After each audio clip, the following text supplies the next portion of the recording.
جی شرمیلا فاروقی صاحبہ، میں سب کو موقع دوں گی، دیکھیں مجھے بھی دیکھنا ہوتا ہے نا کہ کون سینئر ہے۔ شکریہ میڈم چیئرپرسن صاحبہ۔ ہماری باری جب آتی ہے تو الحمدللہ ہاؤس خالی ہوتا ہے، لیکن کوشش ہماری اور جدوجہد جاری رہتی ہے، کیونکہ ہم یہاں پر عوام کی نمائندگی کرتے ہیں تو ہماری ذمہ داری بنتی ہے کہ ہم عوام کے مسائل اٹھائیں۔ کل ہاؤس کے اندر بڑا اچھا ماحول دیکھا میں نے، کم از کم 8-10 ماہ بعد، کہ اپوزیشن کی طرف سے بھی کچھ اچھی باتیں، مفاہمت کی باتیں کی گئیں، ٹریجری بینچز کی طرف سے بھی ان کو سراہا گیا۔ سب نے اپنی اپنی بات کر لی، انہوں نے اپنے گلے شکوے کر لیے، انہوں نے شکوہ پہ جواب شکوہ کر دیا، لیکن انفارچونیٹلی میڈم یہاں عوام کے جو مسائل ہیں اس کی بات بہت کم ہوتی ہے۔ میں جب سندھ اسمبلی میں تھی تو مجھے لگتا تھا کہ جب میں نیشنل اسمبلی میں جاؤں گی تو میں بہت اہم کردار ادا کر پاؤں گی، کیونکہ یہ وہ ایوان ہے جہاں پر قانون سازی ہوتی ہے، جہاں پر عوام کے مسائل ہوتے ہیں، جہاں پر لیڈرشپ بیٹھتی ہے، سنتی ہے۔ اب اگر میں یہاں سندھ کی نمائندگی کرتے ہوئے کھڑی ہوں اور بات کر رہی ہوں تو سامنے کے سارے بینچز خالی ہیں، وزیر آتے ہیں گنے چنے اکا دکا، اپنے کوئی بل لے کر آتے ہیں، وہ بل جیسے ہی پاس ہوتا ہے وہ چلے جاتے ہیں۔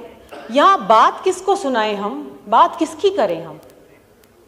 Who is there to listen؟ کون، اگر ہم بات کرتے بھی ہیں تو اس کا حاصل وصول کیا ہے؟ کیا اس کے اوپر کبھی کوئی عملداری ہوتی ہے؟ نہیں ہوتی میڈم۔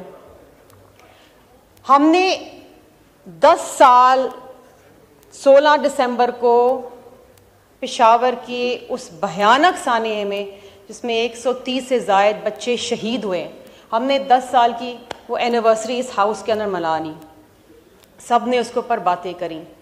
وہ زخم میڈم آج بھی تازہ ہیں، وہ کسی کے بچے تھے، وہ گھر اجڑ گئے، لیکن اس کے ساتھ ساتھ جو بچے زندہ ہیں اس ملک کے اندر، ہم ان کے لیے کیا کر رہے ہیں؟ میرا دل دکھتا ہے جب میں نے کل پڑھا کہ پارا چنار کے جو ڈسٹرکٹ ہیڈ کوارٹر ہاسپٹل کے جو ایم ایس ہیں، انہوں نے بتایا کہ 29 بچوں کی اموات ہوئی ہے کیونکہ بر وقت دوائیاں وہاں پر نہیں پہنچ سکیں۔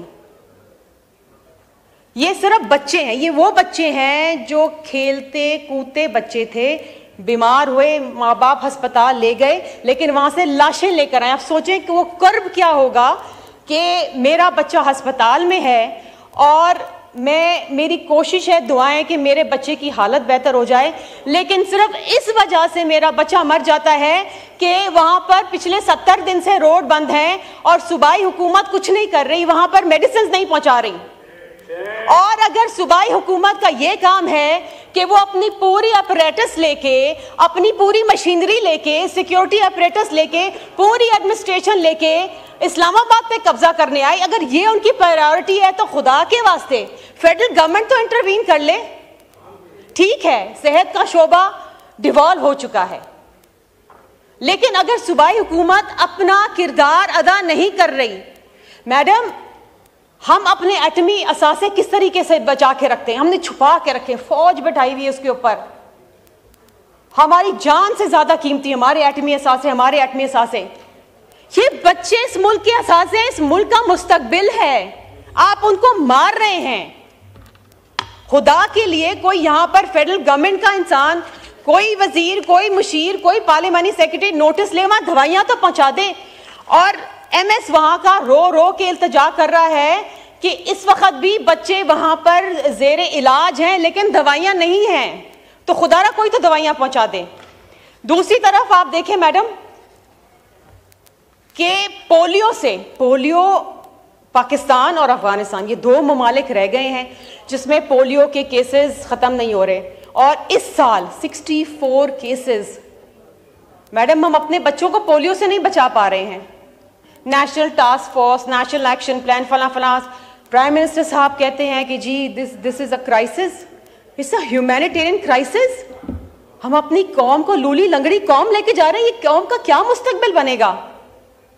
ہمارے پولیو کے ورکرز کے اوپر گولیاں چل رہی ہیں، پولیس اہلکار شہید ہو رہے ہیں، کتنا بڑا یہ کام ہے کہ جناب آپ ہائی ٹارگٹ ایریاز کے اوپر فوکس کریں, آئیڈینٹیفائی کریں, دیکھیں کہ یہاں پر 26 کیسز بلوچستان سے نکلے ہیں اس سال.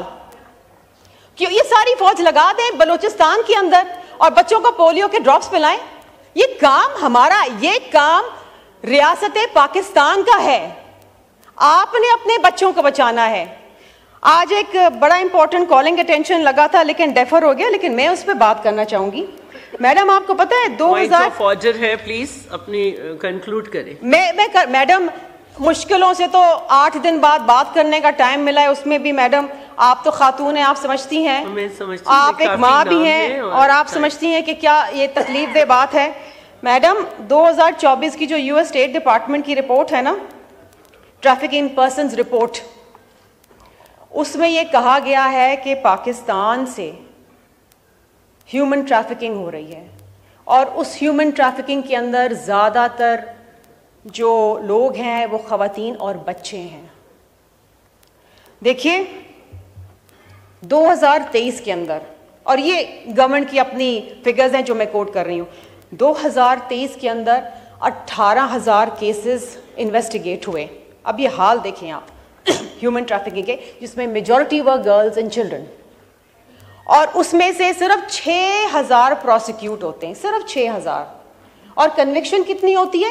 صرف 10 کیسز کے اندر کنوکشن ہوتی ہے. سو اگر یہ حالات رہے تو پھر یہی ہوگا, بچے جو ہیں وہ اسمگل ہو کے چلے جائیں گے پاکستان سے. میڈم ایسٹیمیٹ گورنمنٹ تو کبھی ایسٹیمیٹ دیتی نہیں ہے, یہ جو NGOs کام کرتی ہیں یا جو American data base analytical companies ہوتی ہیں وہ دیتی ہیں ایسٹیمیٹ. میڈم 20,000 انڈیویجولس, اور یہ ایسٹیمیٹ ہے, the figure could be more than this. 20,000 لوگ اینولی ٹریفک ہوتے ہیں پاکستان. ابھی 3-4 دن پہلے کی بات ہے کہ گریک ٹریجڈی ہوئی ہے, جو بوٹ کیپسائز ہوئی ہے, پرائم منسٹر صاحب نے اس کے اوپر نوٹس بھی لکھا ہے کہ this is a silent crisis in Pakistan. Madam آپ کو پتہ ہے کہ پچھلے سال لاہور کے کورٹ کے اندر ایک مقدمہ چل رہا تھا اور اس میں FIA نے خود اس بات کا اعتراف کیا ہے کہ اس سال 40,000 لڑکیاں, بچیاں ہیومن ٹریفکنگ کے اندر ہیں. یہ خود FIA اعتراف کر رہی ہے. اور مزے کی بات یہ ہے کہ جب کریک ڈاؤن ہوتا ہے کہ تو FIA کے اپنے اہلکار پکڑے جاتے ہیں اس میں ملوث. اور دوسری جو تکلیف دہ بات ہے میڈم, نہیں مجھے پلیز بات کرنے, کبھی پوائنٹ آف آرڈر ہے میڈم, مجھے پتہ نہیں اگلی دفعہ موقع ملے گا میں ساری باتیں تو کر لوں, لیکن ایک اور بھی لیکن یہاں جواب دینے کے لیے میڈم کون ہے؟ مجھے کوئی جواب تو دے دے کہ خدارا کوئی پارا چنار کے اندر دوائیاں پہنچائے گا ہسپتال کو. پولیو کے اوپر یہ حکومت کیا کر رہی ہے؟ یہ جو ٹریفکنگ ہو رہی ہے اس کے اوپر کیا ہو رہی ہے؟ میڈم یہ بہت سارے مشکل بڑے سنجیدہ مسائل